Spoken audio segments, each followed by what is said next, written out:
Hey, it's Andrew Greif of the Oregonian beat reporter here at the Hatfield-Dowling Complex in Eugene on Monday. Oregon's 7th spring football practice is in the books. We talked with Mark Helfrich, John Neal, secondary coach, Johnny Reagan, inside linebacker today, and kind of had some 4 notes to pass along to you from practice today. And the first one was actually a surprise visit from Marcus Mariota. He came out and watched practice today. I talked to him just briefly when practice ended, and we chatted a little bit. He's on his way to Hawaii later this week. He's ended up watching the NFL draft, of course, from his home state. He said he's just very busy at this point from going, meetings with everyone from the Chicago Bears, the Tennessee Titans in recent days. He's, as he said, kind of being pushed in a lot of different directions, got a lot of obligations, but he's really enjoying it. And he just still, on a very personal note, came off as very much the same guy we covered for the last 2 years. Very kind of humble, personable. Didn't seem like a whole lot has changed that way. Number 2 note is that in my conversation with Neal today, I just asked him how the secondary is going. Of course, they're replacing 3 positions back there, 2 safeties and a corner.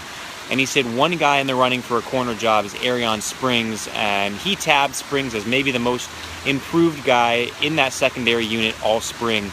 Springs was a really high recruit in the 2014 class.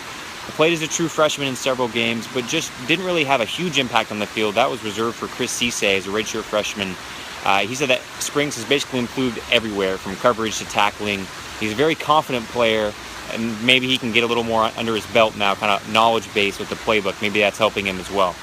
3rd note, Mark Helfrich today spoke about the most improved player in spring ball might be Royce Freeman. That's a little scary for people who were planning to stop him in the fall, because Freeman already had 20 touchdowns as a true freshman, was a wrecking ball, first true freshman in Oregon history to run for more than 1,000 yards. He said that he's probably the most improved guy, and I think a lot of that comes from leadership. I spoke with Freeman last week about what has happened for him, and he's already really strong, obviously very good feet. He said that he's being asked to be more of a leader, and you can kind of look at that as a cliche, but he said that he really is a guy who has been asked to, please lead by example. People are looking at you. Always, what you're doing is being put under a microscope, even inside the Oregon hallways here. So be cognizant of that. And I think that that's where he's probably improved the most. He's a quiet guy, like Marcus Mariota, like Cronus Cross, who doesn't like to verbalize a lot of leadership. Seems to be doing okay in that respect this spring. And the last one is talking with Johnny Reagan, inside linebacker. Of course, last year was his first year on campus when he transferred from Cal. He's a Wilsonville native, a local Oregonian.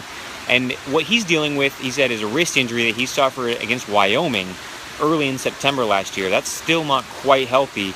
He didn't want to say whether he had surgery on it this offseason, but it's a fair bet that once the offseason started, he was able to kind of rehab it a little differently than he was during the season with all the stresses of practices. He said that he didn't overcompensate, even though he had that wrist injury all fall. That he had to be be a little more focused on how he tackled, knowing that he couldn't wrap up with that hand.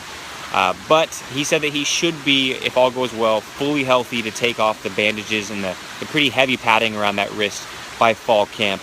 That's a good sign for Oregon's inside linebackers, because that unit has been probably one of the weaker units, I think, in terms of playmaking, and a lot of coaches will acknowledge that, and a lot of the players have said they need to be better. If they can get Reagan healthy there, I think that's a really good sign. We'll be back here in the coming days with some more updates from practice.